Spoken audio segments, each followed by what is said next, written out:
The playoffs are here, and you can predict the action all the way to the finals with FanDuel Predicts. Predict the spread, the total points, and even the game-winning moments that make the playoffs. Sign up and get a $25 bonus with FanDuel Predicts. Offered by FanDuel Prediction Markets, LLC, a registered futures commission merchant. 18-plus bonus is non-withdrawable and expires 7 days after receipt. Trading derivatives involves significant risk and may not be suitable for all investors. Manage your activity with their consumer protection tools. Restrictions apply. See terms at FanDuel.com/predicts/bonus-offer-terms. Listen, all you New Yorkers. Taxi. Okay, we're looking around. This is the 77 WABC minicast. Fred in Brooklyn, welcome to the other side of midnight. Fred, hi. Hi, Walter. How are you, sir? Well, Fred, I'm very excited to speak to you, and I'm gonna explain to the Midnight Misfits why you and I are talking. All right? Please do. Fred sent me a gracious email. And in that email, he told me something that was fascinating because I've never had the privilege of having this conversation, and I thought you might find this interesting as well. And then I have some Brooklyn questions. But Fred, I understand you were an orphan. Is that right? I was. My father died when I was 6, and my mother mentally died when he died. She had a business thrust upon her out of nowhere. She had 3 children to take care of out of nowhere. She was very frazzled. She didn't hold it together for very long. Because she didn't hold it together for very long, I, as a 6-year-old, didn't hold it together for very long. And the state took control of me at 8 years old as a person in need of supervision. Because I wasn't attending school anymore at 8, I wasn't, there was just no sign of me in the system, and I disappeared. So they pretty much took control of me and sent me to an institution in upstate New York. Which one? It was in Westchester. I don't want to be specific because there still might be people out there, though they haven't reached out to me. I left that world behind long ago. I was in there for decades. All right. Now, I want you to share with us what you can remember of the first day you realized you were taken to an orphanage. I want to go through the first day that you wound up in an orphanage to the extent that you can remember. Would you be willing to do that, Fred? Sure. Please go ahead. We need to experience this and hear this. Go ahead. It actually happened when I was 8 years old. I did go to school that day. A teacher gave me a hard time that day, and they wanted me to do something. I was lost at this point. My mother hadn't cut my hair in years. I didn't have clean clothes. I was a complete mess. And so I went out into the parking lot. I ran out of school, and I threw a brick through the teacher's window. The police showed up at the school about an hour later, and they threw me in a cop car with cuffs behind my back at 8 years old and took me to the Queens Family Court, where I was put on a little yellow bus with 2 other guys, and that was my last day in Brooklyn living officially for the next 13 years. A lot of thinking on that ride, a lot of wondering, not knowing what's ahead. And they shipped us to the school, and they checked me in. I had to wear the uniform and get medically tested and everything along those lines to check my health and everything involved with that. And from that point on, I got my own room with 2 other guys and was slowly broken into the program that they were pushing, which was quite liberal even then, looking back in retrospect. But there was a structure involved for the first time that I can remember since my father died. What did they require you to do on a day-to-day basis at, what'd you say, 9 years of age? 8 years is when they sent me. 8 years. So here's an 8-year-old away from mom and dad for the first time. Dad had already died. Mom had died in many ways. Hair wasn't cut, hadn't been bathed, no clean clothes. Now you're at an orphanage, which does not strike me as a step up. And now you have no support. There's nobody on your side, is there?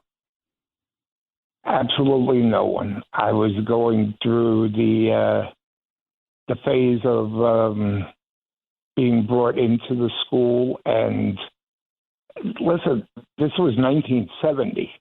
When they checked my dental and put me in the dental seat, there was no painkillers. There was nothing like that. They just strapped me in. The state had total control of me. The first day there, they put me on Thorazine. Wow. Wow. I know what Thorazine is, and I know what it does. What Thorazine does is turn you into a zombie on the first shot, and you stay there. That must have been a very frightening experience. Well, I never thought the same again. I was drugged for the first time by the people who were in charge of me. Yeah, and that would be a cup of Thorazine every afternoon, and then other pills that I don't even remember the name of them. But they had me drugged. There was a lot of isolation involved because I was striking out. I was angry. I had no idea what was going on, and I was learning a whole new life with not much explanation. Right. The social workers that we had, they weren't. I mean, they might have gone to school as social workers, but they knew that they were state employees. They weren't looking to get rid of a patient. It all boils down to money, looking back in retrospect. And the longer I was on the clock, the more people that got paid. I look back at it, Walter, as saving my life also, though.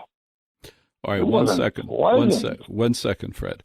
You and I are talking to Fred, who lives in Brooklyn now. He was an orphan at the age of 8. His dad died. His mom mentally couldn't handle it. He had 2 siblings. I want to hear about them. And you might have a question about what it's like to be taken at 8 and go to an orphanage and live the rest of your life till you were how old, 18? Actually, 18. They moved me to a transfer house, they called it. It was in the East Village in 1980. And now they took me from the institution and threw me into a boarding house in the East Village. In 1979. Yeah. All right, so this is Fred, and you can talk to Fred at 800-848-9222, 800-848-9222. One of the dark fears of every Midnight Misfit, everybody listening right now, is that at some point they could have become an orphan, and they could have found themselves in an orphanage. This is one of those default fears. Everybody has this, but you lived our fear, Fred. You lived this fear, and that's why I'm so grateful that you're willing to talk about it and share what the story is. And this happened to you in the 70s. This didn't happen to you in the 1770s. This happened to you in the post-Beatles 70s. You entered our world at that time, and you were taken to an orphanage in upstate New York, which is the worst place in the world anyway.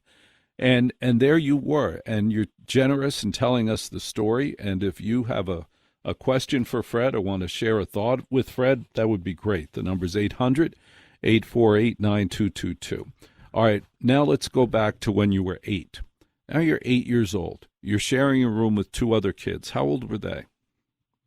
I wasn't sharing a room with them. I had 2 older sisters. No, at the orphanage. At the orphanage. Oh, at the orphanage. One was about my age. The other one, I'd say, was 10 or 11, which at that age is the equivalent to an adult. He already had 2 feet on me. Yeah. And if he wanted to wear my socks or my underwear, I had nothing to say about it. Everything was just taken from me, and I was just a quiet, lost, Thursday, drugged up kid.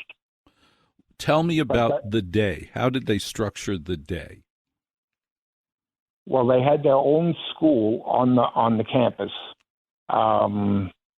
It was about 6 to 7 kids per class, and basically they tried to teach you, but everybody's on Torzine. Everybody's on drugs. We're all sitting there as a group. Most of the day really ended up on nice days to be outside playing softball or something like that, or volleyball, or they had the big parachute. Everybody lifts the parachute. Just they were keeping us occupied, Walter.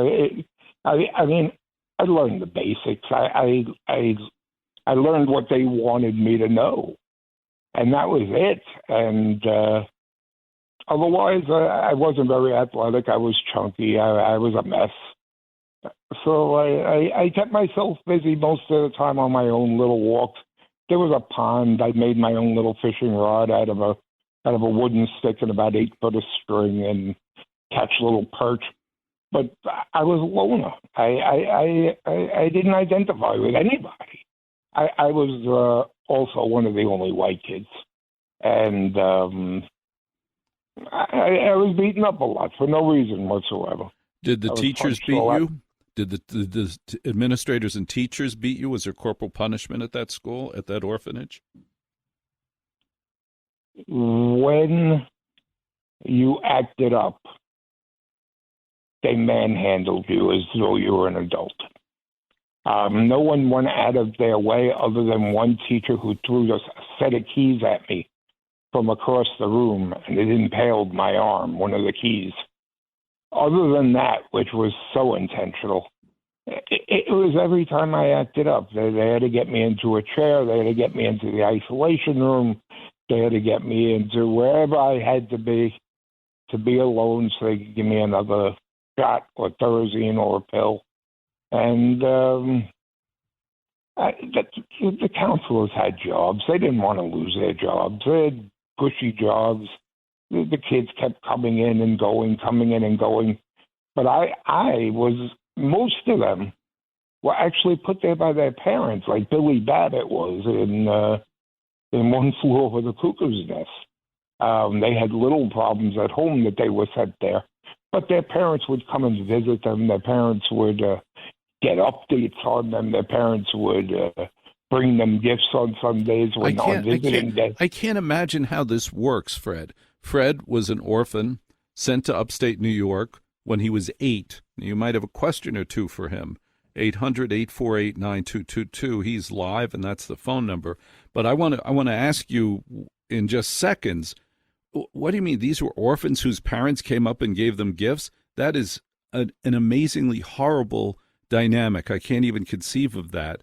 I hope you're going to tell me that your mother was able to visit you at some time, but all of that in seconds. Fred was an orphan at 8. He was taken to an upstate orphanage.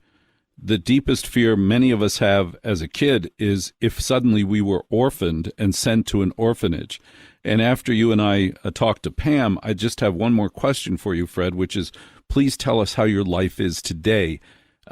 He spent almost all of his childhood in an orphanage, and what that effects were had on him. I'd like to know how that impacts you as an adult day to day. Pam, welcome to The Other Side of Midnight with Fred. Oh, yes. Hi, Fred. First of all, I felt so sorry to hear your story, and I hope that people who have parents appreciate their parents. Truly, I feel so sorry for you. I wanted to ask, you said you had 2 sisters. Are you in touch with your sisters, and what kind of a life do you have now? Well, my older sister, who's 10 years older than me, she passed away 5 years ago. We were in contact regularly, but we were never close. We were separated. My second sister, I am a lot closer to now. She's 8 years older than me. But it was a big gap. They had their own life to find. when my parents weren't available anymore. And them as teenage girls at the time, they had their own problems, so they were able to work it out with other family members and things like that. They were never sent upstate by the state. Today, it's actually been a complete life. If I was able to write a book, I would name it Tragedy, Triumph, and Tragedy, because my life changed when I met my wife at 21 years old. The second she said she was pregnant, I gave her a wedding ring. We raised 2 boys. I went on to a successful business. I've called before as a fireplace builder. I called a couple of weeks ago that I worked on Jeffrey Epstein's building. I remember. I remember. Yeah. And I went through all of that. But then 2 years ago, I went for a colonoscopy in November of 24. And they found a very, very, very rare cancer that starts at stage 4. They gave me 4 to 6 months when they first diagnosed it. Here I am almost 2 years later, after ignoring everything that they told me, and I am still working as much as I can every day building fireplaces. This is an incredible story, Fred. Do you have one more question, Pam? Well, God is with you, Fred, and I'm going to pray for you. Your story has really touched me very much. I had to keep from really crying because, like I said, I think, people need to appreciate, even though they maybe, we argue with our parents when we were younger and things like that, but people need to hear your story and appreciate their parents and, what they have. I just feel for you so much. I'm going to pray for you and think about you. And God bless you, sir. It's a life lived, Pam. We all got our lives to live. I know. When I go to the cancer ward, I see a lot worse than me. Believe me when I tell you. And they're struggling. And for some reason, I didn't listen to any of my doctors, Pam. I listened to the doctors when I was an orphan. I don't listen to the doctors now. I knocked out my own pancreas cancer because they didn't know how to treat my ultra-rare cancer. So I took ivermectin and fenbendazole. All right, now listen, Fred. You don't want to give out medical advice. It may have worked for you. But I know what I know what you're telling us, but somebody else might hear it and it might not work for them. So please, no. Absolutely. All right, thank you very much. It's okay, but thank you very much, Pam. Thank you very much for calling the other side of midnight. Fred, thank you for spending time with us tonight. Let's be honest, most cybersecurity content, easy to ignore because it doesn't sound like what you're actually dealing with. AI is changing the game, and the gap between reality and the conversation keeps getting wider. That's exactly why we created Zero Trust Issues. Hosted by Tony Petricola and Joe Marquette, this podcast dives into the real decisions security leaders are facing right now and how they're leading the charge. Follow Zero Trust Issues now to stay ahead of what's coming next.